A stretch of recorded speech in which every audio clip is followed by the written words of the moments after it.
helping people cope with and overcome life's challenges. This is Life Transformations with Michael Hart, Canadian certified counselor and award-winning psychotherapist. I want to thank you for joining us in this episode of the Life Transformation Show. Today's show is titled Birth Order, Traits and Pitfalls. Did you grow up in a family where you were the only child? Or did you grow up in a family where there were many siblings and you fell somewhere in that birth order? Well, according to researcher Alfred Adler, where you fall in that birth order, or whether or not you were the only child, determines your personality and behavior. In this 3-part series, I will be looking at the traits and pitfalls of certain categories of birth orders. So, for example, if you were the firstborn, or you were a middle child, or maybe you were the youngest in your birth order, or maybe you were an only child, wherever you fall in your family, we will be looking at some of the personality traits that you may have and some of the pitfalls that you should pay attention to. Additionally, we will be also looking at what can parents do if you are a parent and you are raising an only child, for example. What can you do to prevent some of those pitfalls? Or if you are raising, this is your first child and you're all excited about this first child that you're having, what can you do to help to offset some of the dangers of that firstborn? And as usual, as I go through this show, I will be using biblical examples of these different birth positions. So, for example, in today's show, we'll be talking mainly about the firstborn child, and I will be using examples from scriptures to solidify the points and to help to clarify and explain the points that I will be bringing about. So let's go on to talk about the firstborn child. What are some of the traits of the firstborn child? What are some of the pitfalls of the firstborn? And what can parents do if you are raising a firstborn child? One of the first quality that comes to mind for firstborns is that they are go-getters. They are also leaders. They tend to gravitate towards leadership because of their position in the household. So the firstborn develop leadership qualities because they are the oldest in the home, and they tend to have this sense of responsibility for their siblings. Researchers also tell us that firstborn also develop good leadership abilities because they work hard at pleasing their parent, and they strive to do things that show that they are mature and that they merit that position of being the firstborn. So they develop good leadership qualities and tendencies. But firstborn also do better academically. And there are a number of studies that have been published that shows that firstborns tend to excel academically over other children in the household. In one research, I quote, one of the most consistent findings documented by several researchers is that children born first tend to do better in school throughout childhood, and some have even reported that they have a higher IQ than the children born later. As I go through this show, I would like you to bear in mind that with everything, there are exceptions, right? We are saying that these are just tendencies. It doesn't mean that this is so in 100% of the case. But what we are saying is that when we look at studies pertaining to firstborn, it's very common to find that they have these traits that I'll be talking about in this show. So we talk about firstborn being go-getters. We talk about them being leaders. We also talk about them doing better academically. Firstborns tend to be hard working as well. But let me use some biblical examples to illustrate some of these points. Jesus was a firstborn child. The scriptures tell us that he had brothers and other siblings. And so if we look at Jesus as a firstborn, we can see that Jesus was brilliant academically. As a matter of fact, when we look at the example of him at age 12, the example found in Luke 2 verse 47, when he was just age 12, he was asking questions of the teachers in the temple. And verse 47 of Luke chapter 2 tells us that everyone who heard him was amazed at his understanding and his answers. So he wasn't only asking questions. Jesus at 12 was giving answers to the teachers of the temple, to the point where they were amazed at the questions and the answers that he was given. So firstborn tend to have this tendency to do better academically than their siblings. Firstborn are also hard working.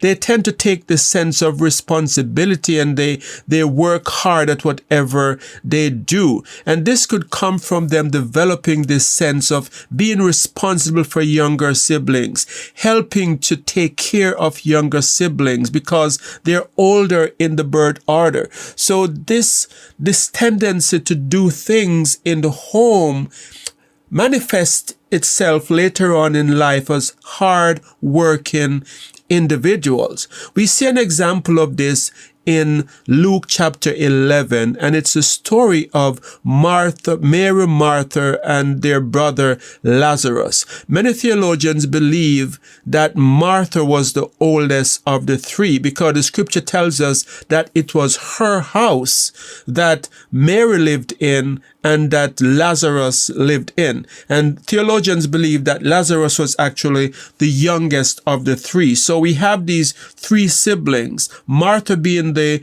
owner of the home. We have her sister Mary living in the home with her and her brother Lazarus, who's believed to be the youngest of the three.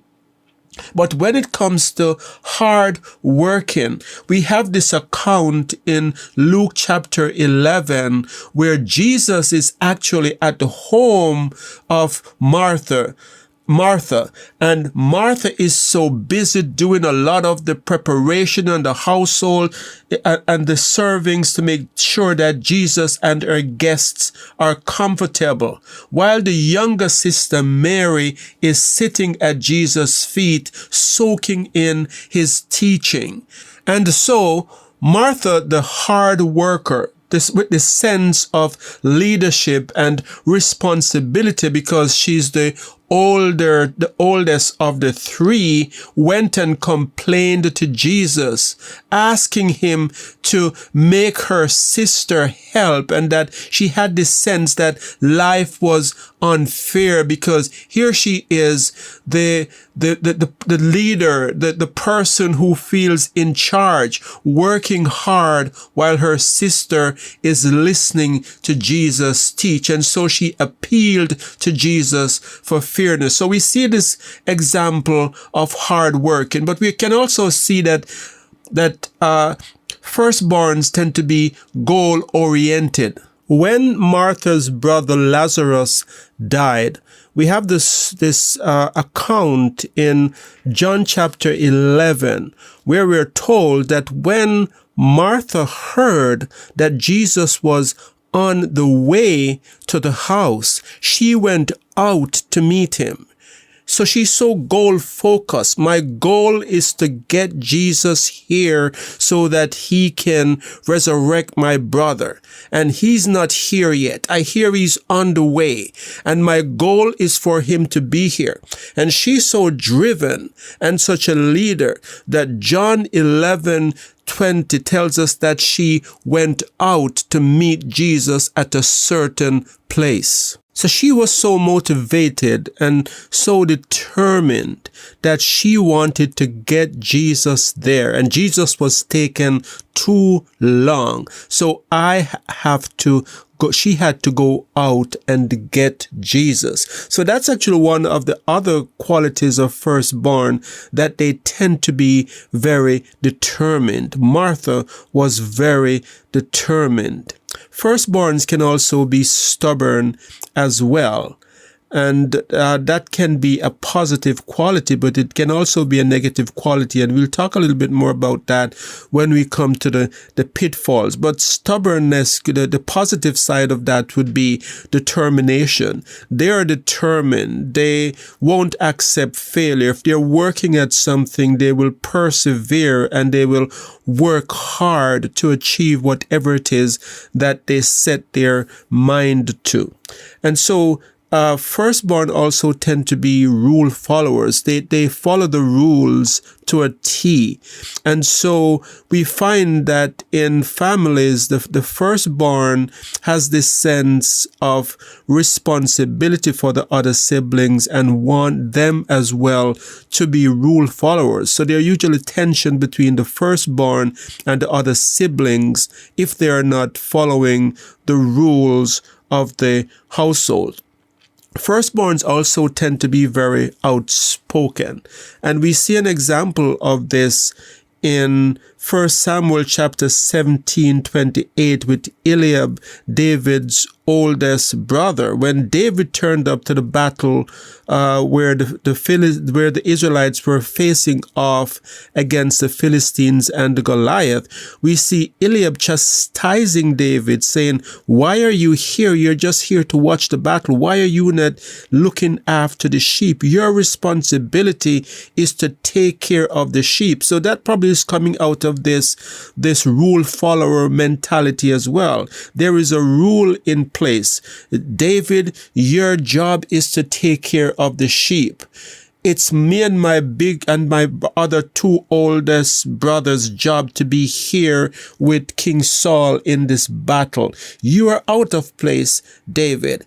And so he's very outspoken in chastising David. We also see this outspokenness in Martha. When Martha went out to meet Jesus, one of the first things she said to him is, "If you were here, my brother would not have died." In other words, she's actually saying to Jesus, "Jesus, it is your fault. You took too long.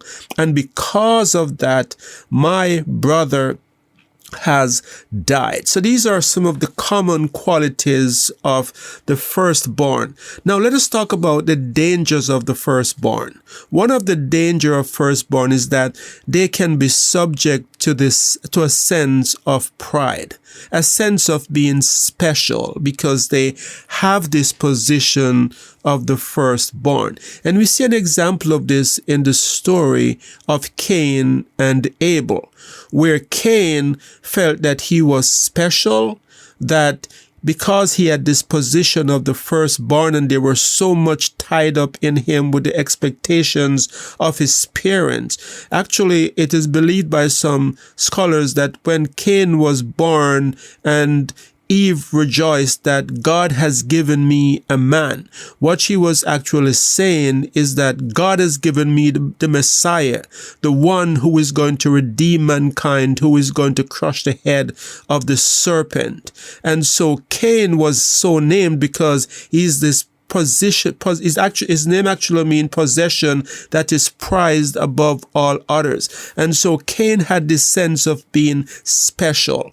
But the danger of that is that it ended up with him being full of pride. And we know that because of this pride, he couldn't deal with his brother Abel excelling ahead of him. So when Abel's sacrifice was accepted by God and his sacrifice rejected, we know the story of what happened, that he actually killed Abel because he was so proud. And so the next pitfall is jealousy. There can be this jealousy of the firstborn if they see other siblings excelling, the younger siblings excelling ahead of them.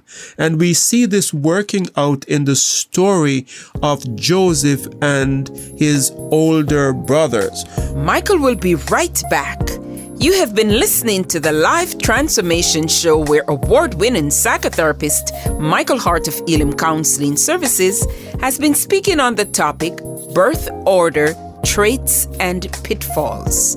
You can find out more about us at ElimCounselingMinistry.com or by calling 1-877-204-2914, where you can also make a donation to this Christ-centered ministry.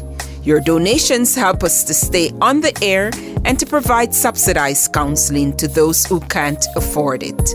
Back to Michael. When Joseph started getting these dreams about the moon and the stars bowing down to him, and the brothers understood that Joseph was saying he was going to be a leader, that his family would be under his rule, they became jealous. And we know from the book of Genesis that they actually tried to kill Joseph because they felt that they felt this jealousy that this younger brother is going to rise to a position of power that would make them subject to him. So the danger of the firstborn is pride. They're also subject to jealousy, but firstborn also can grow with this sense of life being unfair. They often feel that they are treated unfairly by their parents. In other words, the younger children sometimes get away with things that they couldn't get away with. Parents are usually more strict on the firstborn. And so when they look and they see the younger kids, at certain age getting certain privileges that they did not get, they grow up with this sense of unfairness. They also can be blamed for the mistakes of others. You should have prevented your brother from doing that. You're the older one. You know better. And so these kinds of sayings by parents can lead the firstborn to developing with the sense that life is unfair. So they grow up into adulthood, often being triggered by what takes place in their romantic life, what takes place in their work life. And they often have this sense that their spouses are being unfair to them, or that things that are happening in the workplace, the way that they're being treated, is unfair. It's as if they carry an emotional wound from their childhood, as a kind of sensitivity to a sense of unfairness. So you might have a firstborn friend, and you are a firstborn yourself, and you can identify that what I'm saying is true, that they would often talk about people being unfair to them, or they being unfairly treated. This could be a conditioning or a sense of being wounded as a child, and this being triggered by later events in life. Firstborns, desire to please could also be a pitfall. The reasons firstborn excel is not so much that they're competitive, but they have this strong desire to please. And often it starts with a desire to please their parents. And this desire to please could also end up in them being people pleasers later on in life, where they fall into this trap of working hard to achieve the affirmation of others. And so firstborns need to be aware of this, because sometimes in this desire to please others, they end up neglecting themselves. And this is also another pitfall, the pitfall of self-neglect. So when when firstborn is driven to please, and this desire to excel and to work hard, and the determination that they have and the stubbornness, those can be all good qualities in some sense, but in a negative way, this could also lead to self-neglect. And firstborn can feel burdened by this sense of responsibility. They feel responsible for making things work. So if we go back to that story of Martha, and we see Jesus is already on the way to her home, there is really no need for her to go out to meet him. But the sense of needing to be in control, and the determination to make things happen, and the sense of responsibility that she has, led to her traveling to what the Bible called a certain place. It's unnamed, but wherever this place is, she traveled, left her home, traveled to this certain place to meet Jesus, to take him to this home. So that those kinds of tendencies, this desire to make things happen, could actually create self-neglect, where they're burdened by the sense of responsibility. We see this burden being expressed in Luke chapter 11, where she is burdened with the sense of providing for Jesus and the guests who are at her home, so that while Jesus is teaching, she cannot sit still to listen to his teaching. And Jesus actually said to her, when she complained about Mary, that Mary is actually doing the better thing. Mary is choosing that which will last. In other words, Mary is choosing to feed her spirituality and to relax, to find time to engage with spiritual things, while she is busy doing household chores that she felt she had to do, when in fact she didn't have to. So she is doing things in a way that could end up with her leading to self-neglect and her having a burnout. We see Jesus protecting himself against this in a very powerful example that is found in Luke chapter 5, 15 and 16, where we are told, and I'll read here, it says, "But the news about Jesus spread all the more, and great crowds came to hear him and to be healed of their sickness. Yet he frequently withdrew to the wilderness to pray." So when I said earlier on that not all firstborn have these qualities that I am talking about, it's more or less percentages. Jesus is an exception to the firstborn rule, because even though Jesus was a firstborn and he was driven and he had many of those qualities, we also see that Jesus would often slip away from the crowd, often go away from the crowds of people who are gathered to be healed. And the Bible tells us that he would often withdraw in the wilderness to pray. Compare that with Martha, where Jesus is in her house and she can't spare the time to leave the dishes to sit at his feet. So self-neglect is one pitfall, and there's also the pitfall of unhealthy perfectionist tendencies, where firstborn can become perfectionists, where they spend too much time trying to perfect tasks that is good enough to be acceptable. So here are some strategies for parents. If you're a parent and you have a firstborn that you are raising, here are some tips for you. One of the first thing that you can do is to show your firstborn unconditional love. And you can do this by just being affectionate, telling the child that you love the child. And even when they fail at something that you have given them to do, let them know that they have done their best and that you are proud of them.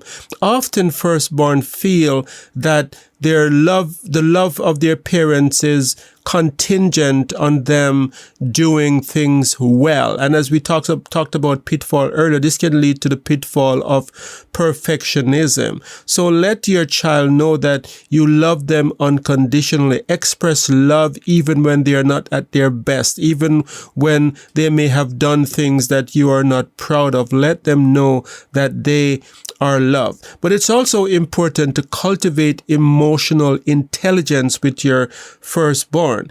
When you have a young child who has been the firstborn for maybe a few years, and then suddenly there's another child, that child sometimes can feel a sense of abandonment. They can love their younger sibling, but also have this sense of jealousy that someone else is taking attention away from their mom and dad. And so it's important to talk to the child about their feeling and express, and if they're sad or angry, don't just say, stop acting like that. Find out what is going on with the child. What are you feeling right now? Are you a little bit sad? Tell me about it. What's making you sad? And by acknowledging the child's emotions and talking to them about it, you can help them to become emotionally intelligent. There are even faces of emotions for children. If you want a copy of that, you can find it online, or you can call my office and I'll be happy to give you a handout where you can